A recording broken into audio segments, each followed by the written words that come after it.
Yun, so good day mga katutoy. So muling nagbabalik once again, this is Totoy Noe TV. Maraming salamat nga ulit mga katutoy sa patuloy na pagbisita at panonood na dito sa channel ko.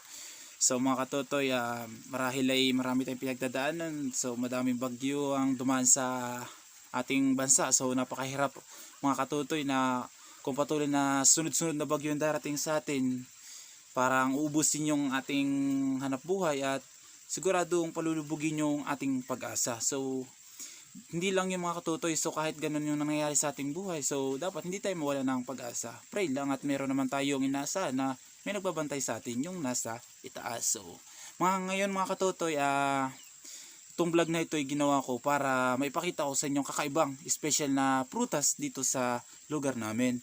So itong prutas na ito mga katutoy ay tinatawag na giant suha. So naniniwala ba kayo mga katutoy na merong giant suha? Parang kabilang siya sa prutas na isang uri siya ng lukban. Subalit malaki, giant suha. So mga katutoy, ipapakita ko sa inyo yung puno at yung bunga nito mga katutoy. So samahan nyo mga katutoy, puntahan natin yung puno ng giant suha. So tara mga katutoy, samahan nyo. Pupak!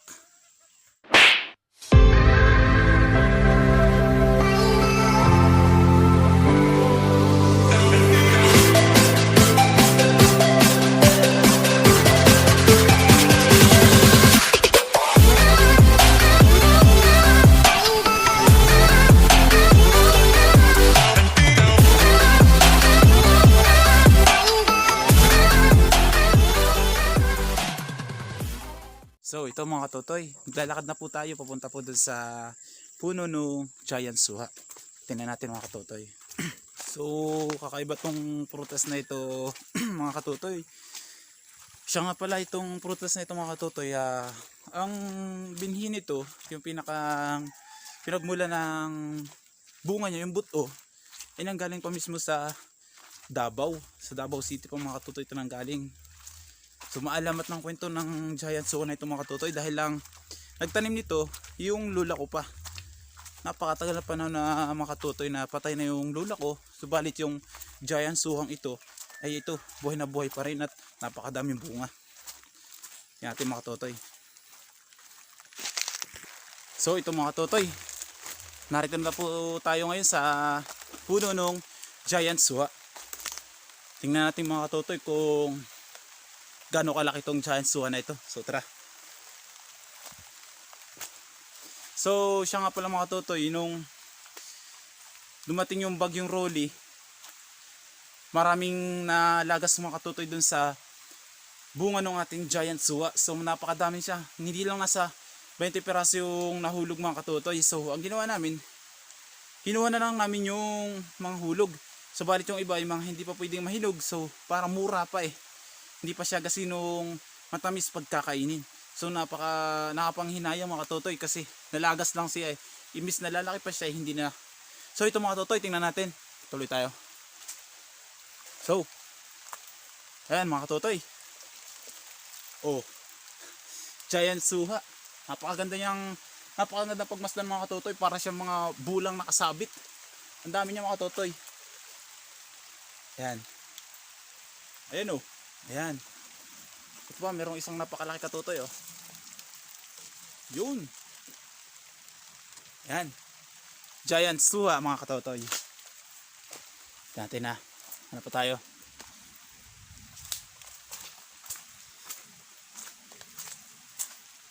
So, ari. Yan. Ayan, giant suha mga katutoy. Yun. Ayan oh. Yun.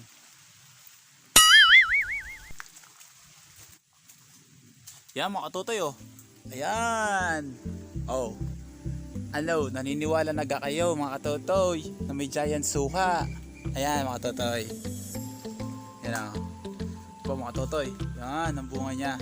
Giant suha. So hanapan natin. Ayun sa taas mga katutoy oh. Yung dami nakasabit. Yan. Nakakatuwa siyang pagmasdan mga katutoy dahil sa sobrang dami ng bunga niya, halos nalalapak na yung kanyang sanga. Yun, nabali na nga siya katotoy. So sa sobrang dami ng bunga niya, sa sobrang bigat ng bunga niya, halos hindi na siya kinakaya nung kanyang sanga. Ayan katotoy. Ayan. Tingnan pa tayo.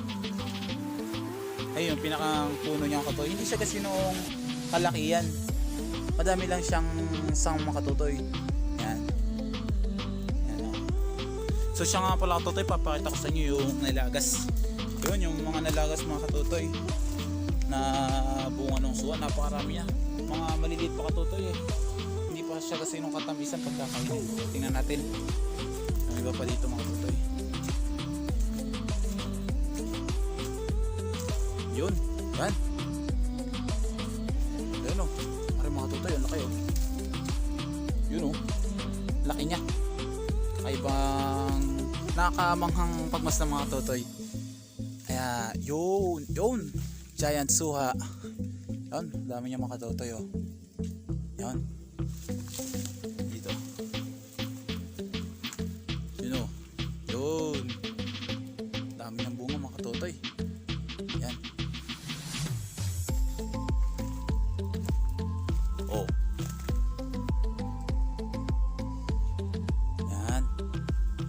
So yan, pagmasdan nyo magiging mga katotoy yung pinakang ano ng puno niya, ng giant suha na ito. So kilala tong suhang ito mga katotoy dito sa lugar namin. So nakakatuwang pagmasdan talaga mga katotoy yung puno at bunga ng giant suhang ito. Bukod tangis dun sa napakalalaki niya, tapos napakadami niya, hindi man siya kasi nung kalaki yung puno mga katotoy pagmasdan nyo. Simple lang yung, tama lang yung laki ng katawan ng puno niya. Subalit yung bunga niya, magugulat ka. Bakit ganun? Napakalalaki. Matagal na rin itong punong ito mga katotoy dito. So matagal siya. Bukod tangi kasi dito sa amin, kami lang ang nagkaroon ng tanim ng giant suhang ito. Kami lang yung nagkaroon ng bini. At saka mapapansin nyo mga katotoy, pag kumuha kayo ng bunga niya, so napakadalang, magbigay niya ng buto. Kaya masasabi natin medyo maramot yung suhang ito mga katotoy. Hindi tayo basta-basta makakita ng buto dun sa kanyang bunga pag kinain natin. So mga katotoy, bali mamaya papakita ko sa inyo kung anong kulay ng bunga niya. Magbabak tayo mamaya pagdating dun sa bahay. Kukuha tayo nung kanyang bunga. Titikman natin kung talagang masarap nga mga katotoy. So mga katotoy, bali dun sa mga previous video natin, nakita ko dun sa mga nagre-request na pa-shoutout. Walang problema. Babatiin ko na po kayo ngayon. Unang-una kay Janjan Mas Flores. Ayun, maraming salamat sa iyo tol sa patuloy na pagsuporta at panonood dito sa channel ko. Tsaka kay Kuya Rodel Adrian Rio Beros, maraming salamat sa iyo kuya. Mega shoutout nga pala sa iyo. Patuloy lang sana yung kuya hanggang sa dulo. At saka nga pala kay Boss Jayman Serrano. Yun, kay Kuya Jayman, maraming salamat sa iyo kuya sa patuloy na pagsubaybay at patuloy na pagsuporta sa aking channel. So mga katutoy, wag po tayo mawala hanggang sa mga next episode na video natin gagawin. Patuloy lang po kayo sa pagsubaybay at marami pa po tayong bagay na madidiscovery sa lugar na ito mga katutoy. So mga katutoy, tingnan natin kung gaano kaganda yung laman ng suwang ito. So ito mga katutoy, narito na po tayo ngayon sa ating bahay. So meron po katutoy na sample dito nung isang suha na biniyak natin. So na ito po mga katutoy. Patapos niya. So ito mga katutoy oh. Yun. Ito po.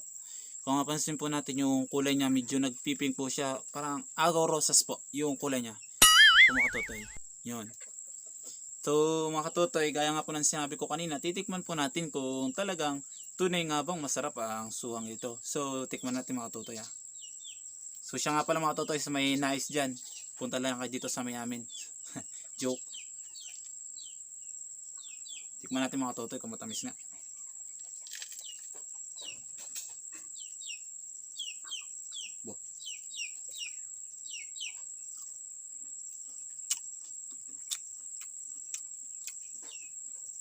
Matamis nga siya mga totoy.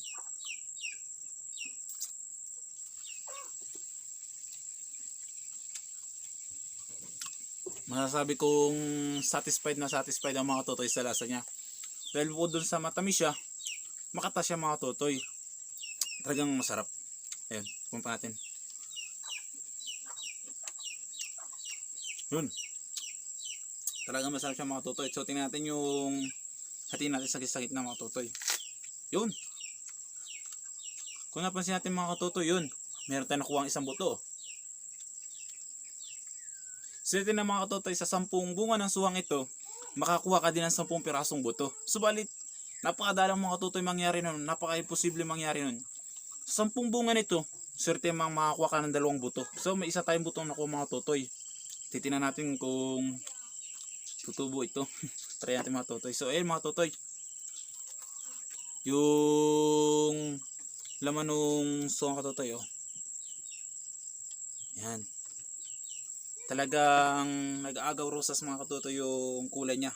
Talagang masarap siya.